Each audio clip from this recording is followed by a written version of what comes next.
Hello दोस्तों, कैसे हैं आप लोग। हमारे इस यूट्यूब चैनल में आप सभी का स्वागत है। यदि हमारे चैनल को लाइक सब्सक्राइब एवं कमेंट नहीं किया तो जल्द से जल्द लाइक सब्सक्राइब एवं कमेंट कर दें तथा बेल आइकन को दबाना ना भूलें ताकि जो भी नोटिफिकेशन हो आपके पास पहुंच सके। आज हम लोग क्लास 11 का इंटरमीडिएट केमिस्ट्री फर्स्ट चैप्टर रसायन शास्त्र के कुछ मूल अवधारणा से संबंधित महत्वपूर्ण टॉपिक्स पे बात करेंगे। हम लोग पढ़े हुए थे भार के बारे में और उसके बाद ये भी देखे थे द्रव्यमान के बारे में। तो सबसे पहले हम द्रव्यमान के बारे में जानकारी प्राप्त किए थे, उसका परिभाषा पढ़े थे, उससे संबंधित महत्वपूर्ण स्टार में गुण पढ़े थे, उसके बाद भार में पढ़े थे। आज हम लोग द्रव्यमान एवं भार में अंतर स्पष्ट करेंगे। तो प्रश्न है कि द्रव्यमान अथवा भार में अंतर लिखे। तो चलिए हम लोग द्रव्यमान अथवा भार में सबसे पहले अंतर स्पष्ट करेंगे। द्रव्यमान तथा भार में अंतर लिखे। तो द्रव्यमान अथवा भार में निम्नलिखित अंतर है, आंसर में लिखेंगे।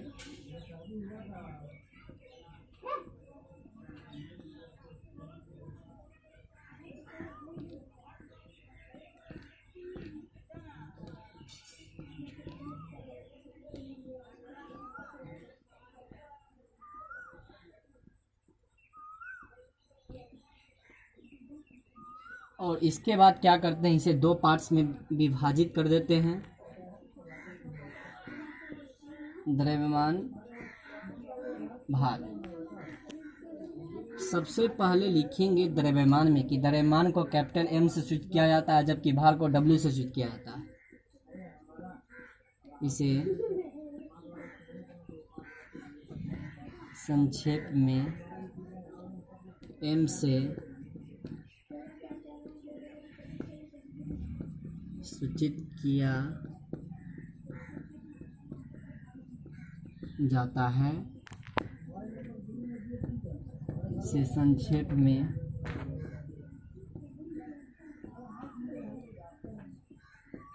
डब्ल्यू से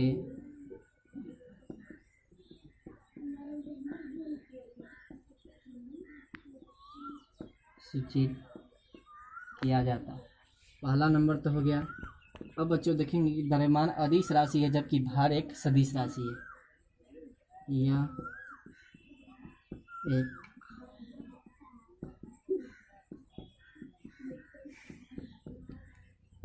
अदिश राशि है।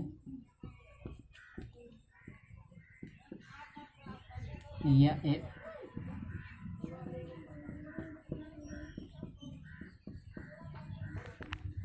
सदिश राशि है। तीसरा नंबर में देखेंगे बच्चों की द्रव्यमान का ऐसा जो पद्धति होता है, मात्रक होता है, वह केजी होता है।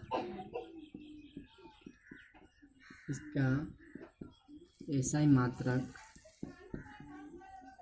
केजी होता है।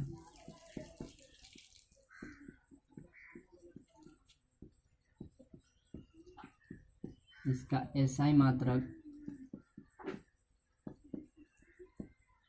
न्यूटन मतलब एन होता है।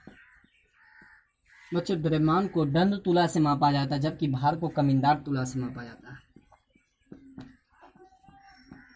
इसे दंड तुला से मापा जाता है। इसे कमिंदार तुला से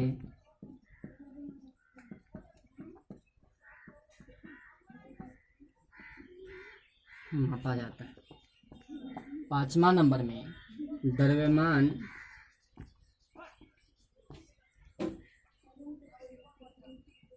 m बराबर जो फार्मूला होता है घनत्व से हम जानते हैं कि d बराबर सूत्र होता है m बटा v।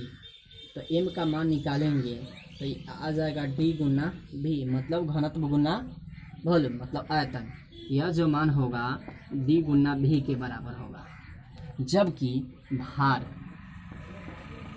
का जो सूत्र होता है W का सूत्र होता है वो m गुना g के बराबर होता है। m मतलब पृथ्वी का द्रव्यमान, g मतलब गुरुत्वीय त्वरण, मतलब W बराबर जो है भार पृथ्वी के नीचे क्यों लगता है वह mg लगता है। तो बच्चों हम लोग द्रव्यमान अथवा भार में अंतर स्पष्ट देख लिए। अब इससे संबंधित हम लोग कुछ महत्वपूर्ण मतलब एसआई मात्रक जो निकालते हैं उससे संबंधित हम लोग महत्वपूर्ण टॉपिक्स पे बात करेंगे।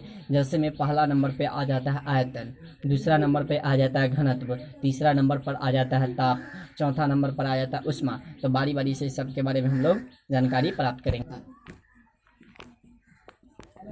आयतन को वॉल्यूम बोला जाता है, वॉल्यूम कहा जाता है। तो भी फॉर वॉल्यूम मतलब इसे भी से सूचित किया जाता है। मान लेते हैं कि बच्चों कोई निकाय या तरल पदार्थ है, तो इस पदार्थ के जो घिरा गया स्थान होगा उसी स्थान को ही आयतन कहते हैं। तो लिखेंगे किसी निकाय के द्वारा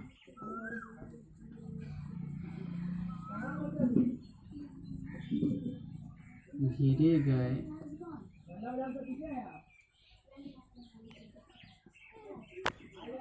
क्षेत्र को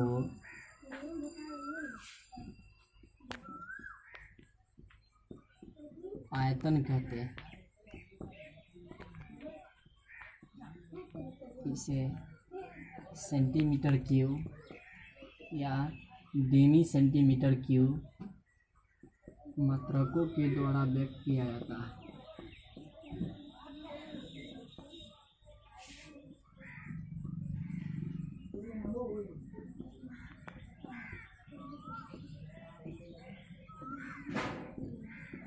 इसका गुण देखेंगे, आयतन को भी से सूचित किया जाता है।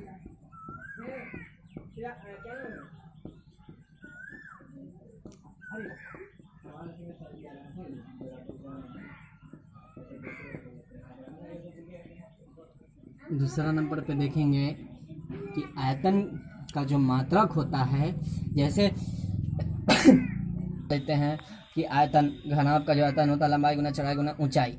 तो लंबाई गुना चौड़ाई, लंबाई भी एक तरह का मीटर है, लंबाई एक प्रकार का दूरी है, दूरी का ऐसा मात्रक मीटर होता है। तो मीटर को अगर 3 बार गुना कर दे, मीटर गुना मीटर गुना मीटर, तो मीटर में मीटर से गुना करेंगे तो मीटर का स्क्वायर हो जाएगा, मीटर स्क्वायर में मीटर से गुना करेंगे तो मीटर क्यूब, तो उसका ऐसा ही मात्रक जो होगा घन मीटर हो जाएगा। तो लिखेंगे इसका ऐसा ही मात्रक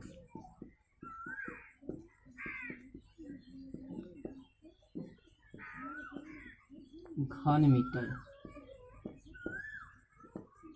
होता है।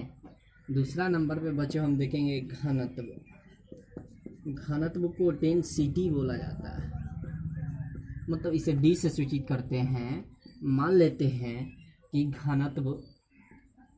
घनत्व बराबर सूत्र होता है द्रव्यमान बट्टा आयतन। तो किसी चीज का आयतन हुआ, जैसे भी बराबर सूत्र होता है L गुना B गुना H। तो मान लेते हैं आयतन का ऐसे मात्रक होता है लंबाई गुना चौड़ाई गुना ऊंचाई। तो लंबाई एक प्रकार का मान लेते हैं दूरी है, दूरी का ऐसे मात्रक मीटर। तो मीटर गुना मीटर मीटर में मीटर से गुना करेंगे मीटर का स्क्वायर, फिर मीटर में मीटर से गुना करेंगे मीटर का आ जाएगा क्यूब। तो वह m का क्यूब बराबर 1 का क्यूब। अब 1 का क्यूब बराबर मान लेते हैं बच्चों प्रति इकाई। तो एक बराबर आ गया प्रति इकाई। तो किसी पिंड के द्वारा कोई वस्तु होगा, किसी निकाय के द्वारा प्रति इकाई आयतन के द्रव्यमान को घनत्व कहते हैं। एक बार और, किसी निकाय के द्वारा प्रति इकाई आयतन के द्रव्यमान को घनत्व कहते हैं। तो घनत्व देखेंगे डेंसिटी।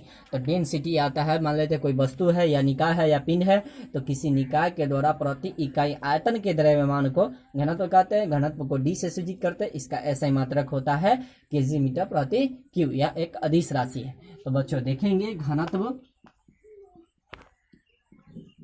किसी निकाय के द्वारा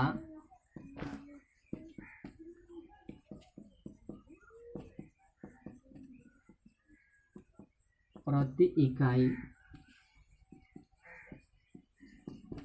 आयतन के द्रव्यमान को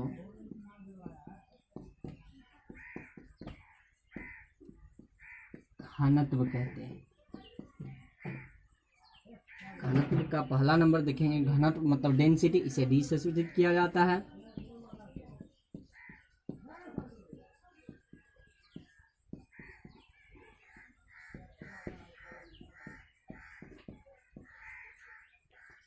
अगला देखेंगे बच्चों यह एक अदिश राशि है।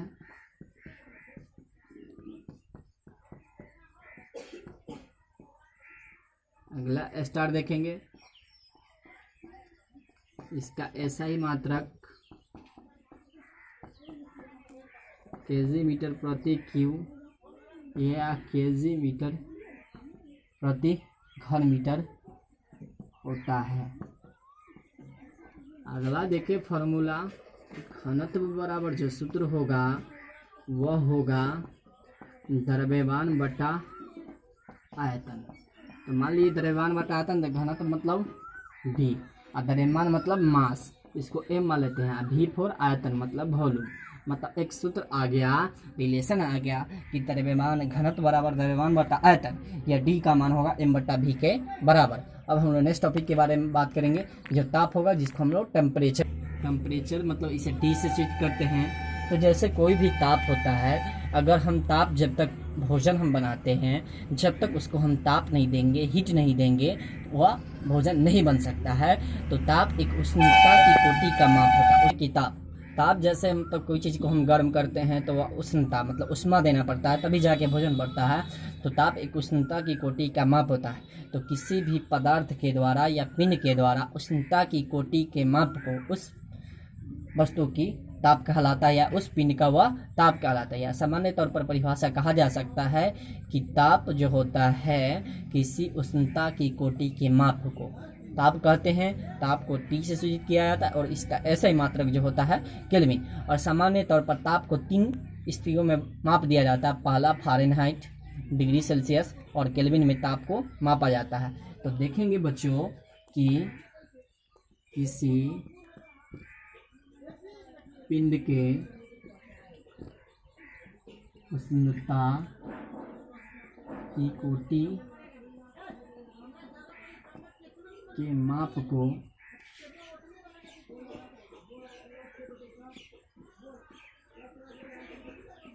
ताप कहते हैं।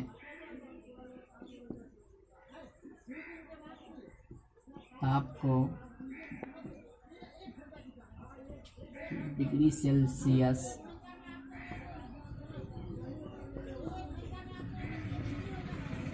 फ़ारेनहाइट एवं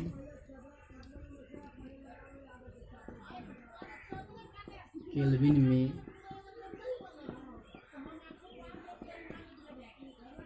मापा जाता है। ये तो देख लिए, पहला देख लिए। अब अगला देखना है, ताप को इसे T से सूचित किया जाता है।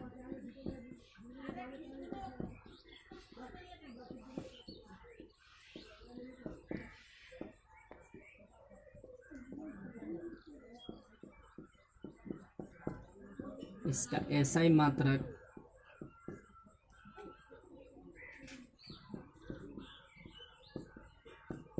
केल्विन मतलब K होता है।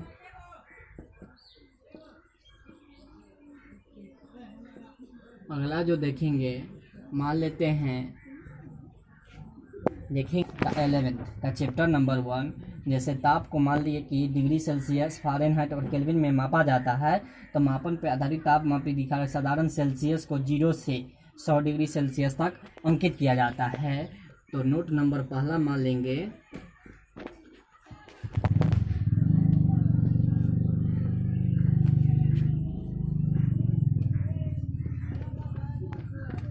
डिग्री सेल्सियस को 0 डिग्री से 100 डिग्री तक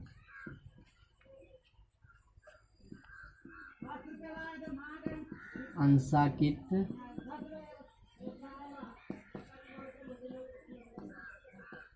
किया जाता है। नोट अगला देखेंगे, इसको नोट 1 मान लिए और इसको हम नोट 2 मान लेते हैं बच्चों। अगला देखेंगे फ़ारेनहाइट।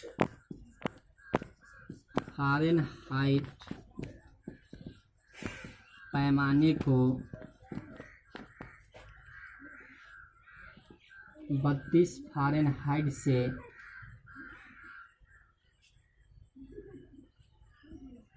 212 फ़ारेनहाइट के मध्य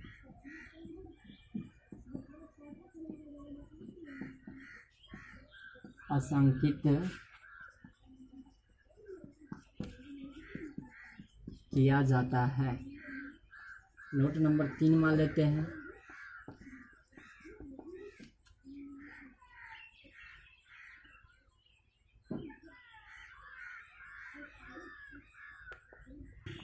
कि 1 जो लीटर होता है 1000 मिलीमीटर या 100 जो 1000 सेंटीमीटर जो क्यूब होता है 1 सेंटीमीटर क्यूब के बराबर होता है।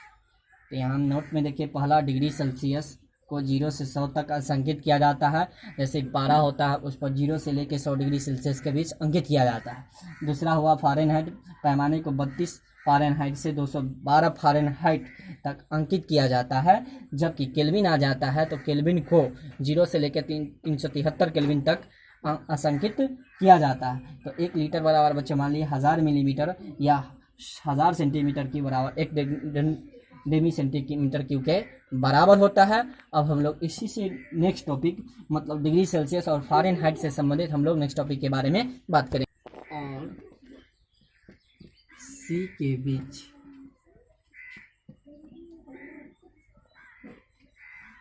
संबंध स्थापित करें। एफ मतलब फ़ारेनहाइट और सी मतलब सेल्सियस पैमाने। तो इसके बीच पैमाना मान लेते हैं। तो मान लेते हैं कि चूंकि माना कि एफ फ़ारेनहाइट एवं सी सेल्सियस पैमाना है। अब तो एफ बराबर जो सूत्र होता है यह सूत्र होता है 9c/5 प्लस 32। तो 32 में 5 से अगर हम मल्टीप्लाई कर दें तो 32 बचे 160। तो एफ बराबर आ जाएगा 9c प्लस 160/5 ना आ जाएगा। अब मान लेते हैं तो एक यह रिलेशन आ गया। अगर हम सेल्सियस का सूत्र निकाल दें तो 5 में एफ से गुना करेंगे तो 5f प्लस 9c, चाहे ऐसे करेंगे तो 5 है और इसमें गुना कर देंगे तो 32 बचे 160। अब मान लेते हैं बच्चों अगर यह प्लस कर रहा है इधर क्या करेगा माइनस। तो 5f माइनस 160 बराबर 9c। अगर सेल्सियस का मान निकालना चाहे तो c बराबर हो जाएगा 5f माइनस 160/9। सेल्सियस के बीच ही संबंध आ गया। तो यहाँ दो रिलेशन आ गया, f बराबर 9c प्लस 160/5 और c का मान आ गया 5f माइनस 160/9। तो f और c के बीच दो रिलेशन आ गया। और इसी कंसेप्ट से रिलेटेड हम लोग महत्वपूर्ण प्रश्न का हल कर सकते हैं, तो हम आपको अगले वीडियो में बताएंगे। अब हम लोग बच्चों देखेंगे कि k और c के बीच संबंध, केल्विन और सेल्सियस के बीच संबंध क्या होता है। इस क्वेश्चन प्रश्न है केल्विन एवं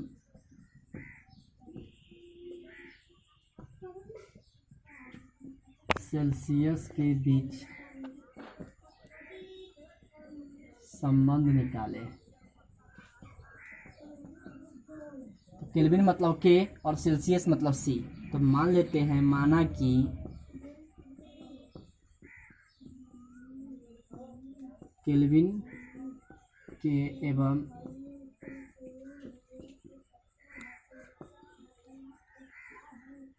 सेल्सियस सी है। अब जो केल्विन मतलब के का सूत्र होता है वह c प्लस 273 डिग्री के बराबर होता है। मतलब के का जो माना गया वह c प्लस 273 डिग्री। तो एक रिलेशन आ गया कि के बराबर c प्लस 273 डिग्री के सेल्सियस पैमाने के बराबर होता है और 0 डिग्री सेल्सियस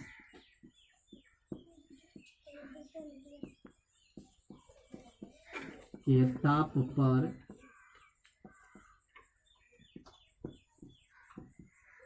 पैमाना संभव है। तो बच्चों हम लोग देख लिए फ़ारेनहाइट प्लस डिग्री सेल्सियस के बीच संबंध और केल्विन और सेल्सियस के भी संबंध। और इसी से रिलेटेड एक हम महत्वपूर्ण क्वेश्चन के बारे में बात करेंगे। प्रश्न है, कितने पैमाने पर फ़ारेनहाइट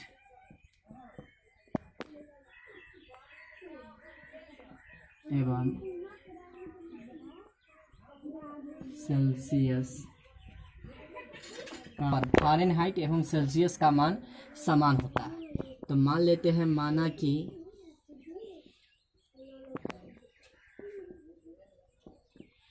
फ़ारेनहाइट F एवं सेल्सियस C बराबर x, अर्थात F बराबर C बराबर x मान लिए। मतलब F का मान और C का मान भी x मान लिए। अब चलेंगे सूत्र से। तो हम जानते हैं कि F बराबर जो सूत्र होता है 9C + 5 प्लस 32। F और C का मान x है, इस दोनों मान को यहाँ पुट कर देंगे तो x बराबर आ जाएगा 9x + 5 32 में 5 से मल्टीप्लाई करेंगे तो 32 × 5 = 160 और 5 में x से गुना करेंगे तो आ जाएगा 5x + 9x प्लस 160। अब यहाँ यह प्लस कर रहा है, इधर माइनस करेगा तो आ जाएगा 5x - 9x इक्वल होगा 160 के बराबर। 9 में से 5 घटाएंगे तो आ जाएगा -4x बराबर 160। जैसे इसको गुण x का मान अगर हम वैल्यू निकालना चाहें तो यह आ जाएगा 160/4। 40 में 4 से गुना करेंगे तो 4 × 4 = 16, मतलब इसका मान आएगा 40 डिग्री सेल्सियस। तो 40 डिग्री सेल्सियस एक ऐसे पैमाने हैं जिस पर मतलब डिग्री सेल्सियस और फ़ारेनहाइट का मान सदैव समान होता है। तो लिखेंगे चूंकि -40 डिग्री पैमाने पर फ़ारेनहाइट एवं सेल्सियस का मान सदैव समान होता है। बच्चों, अब हम लोग नेक्स्ट क्वेश्चन के बारे में बात करेंगे जो होगा दाब। क्वेश्चन पे बात करेंगे दाब। दाब को प्रेशर कहा जाता है, P फॉर प्रेशर। तो दाब जो होता है, दाब बराबर सूत्र होता है बल बटा क्षेत्रफल। दाब बराबर सूत्र होता है बल बटा क्षेत्रफल। तो मान लेते हैं क्षेत्रफल बराबर यही। तो मान लेते हैं आयत का जो क्षेत्रफल होता है लंबाई गुना चौड़ाई। तो लंबाई बच्चों मान लेते हैं एक प्रकार का दूरी है, दूरी का ऐसा ही मात्रक मीटर। चौड़ाई भी एक प्रकार का दूरी है, दूरी का ऐसा ही मात्रक मीटर। तो m × m, तो m × m, m का आ जाएगा स्क्वायर। तो यहाँ आ गया वर्ग मीटर और m का स्क्वायर बराबर 1 का स्क्वायर और 1 का वर्ग 1 और 1 बराबर मान लेंगे बच्चों हम प्रति इकाई। तो यहाँ आ गया क्षेत्रफल बराबर हम ला दिए प्रति इकाई। तो कोई निकाय होगा तो किसी निकाय के द्वारा प्रति इकाई क्षेत्रफल पर जो लगने वाला बल होगा उस बल को दाब कहेंगे। और दाब का ऐसा ही मात्रक होता है न्यूटन प्रति मीटर स्क्वायर। और एक वैज्ञानिक थे पास्कल, उन्होंने बताया कि दाब का ऐसा ही मात्रक पास्कल भी होता है। तो मान लेते हैं यहाँ आया दाब, किसी निकाय के द्वारा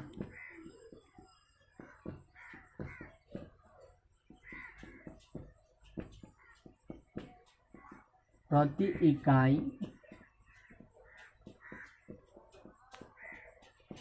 क्षेत्रफल पर लगने वाले बल को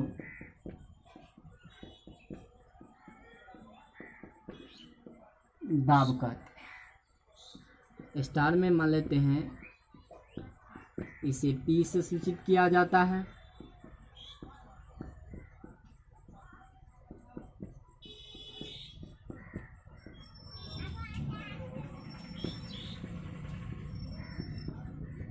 इसका SI मात्रक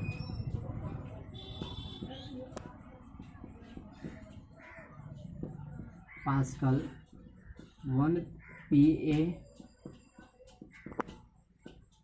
होता है।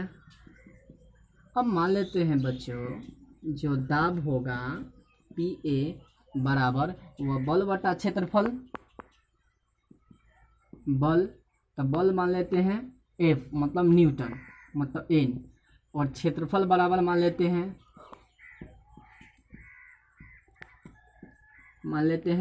क्षेत्रफल मतलब एरिया बराबर 1 मीटर।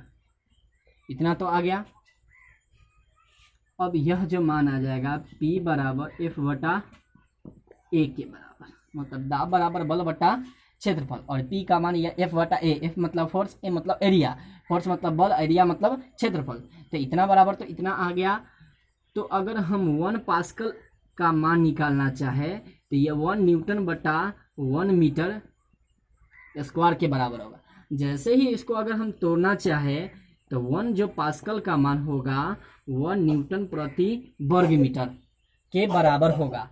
तो अगर हमको 1 पास्कल को परिभाषित करना है, प्रश्न है कि 1 पास्कल को परिभाषित करें, तो यदि किसी पिंड के 1 न्यूटन पर बल लगने पर, मतलब 1 न्यूटन के बल लगने पर, मतलब जितना क्षेत्रफल घिरता है या जितना इकाई होता है उस पर जो लगने वाला दाब होता है, और उसी दाब को हम लोग 1 पास्कल कहते हैं। ऐसे हम सूत्र से देखना चाहेंगे कि जो किसी पिंड का दूरी होता है, जैसे मान लेते हैं दाब बराबर यहाँ बल बटा क्षेत्रफल और क्षेत्रफल बराबर आए थे प्रति इकाई, तो किसी निकाय के द्वारा प्रति हैं। तो प्रश्न है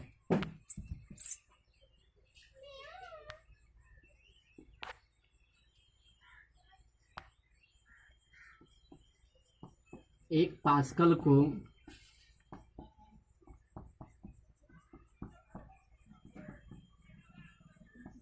परिभाषित करें।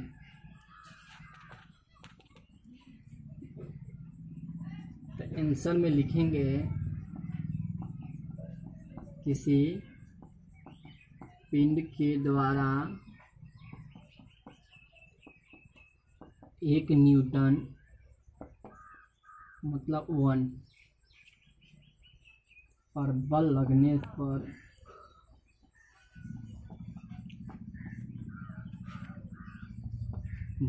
पर जो पिंड पर क्षेत्रफल कार्य करता है तो उसका दाब 1 पास्कल कहलाती है, अर्थात 1 पास्कल ए बराबर 1 न्यूटन प्रति वर्ग मीटर स्क्वायर। तो हम लोग देख लिए बच्चों, 1 पास्कल को परिभाषित कर दिए कि किसी पिंड के द्वारा 1 न्यूटन के बल लगने पर जितना क्षेत्रफल कार्य करता है तो उस पर जो दाब लगेगा वही 1 पास्कल कहलाएगा। यदि बच्चों वीडियो आप लोगों को अच्छा लगा हो तो हमारे कमेंट बॉक्स में लिखकर बताइए। यदि चैनल को लाइक सब्सक्राइब एवं कमेंट नहीं किए हैं तो जल्द से जल्द लाइक सब्सक्राइब एवं कमेंट कर दें ताकि जो भी नोटिफिकेशन वो आपके पास पहुँच सके।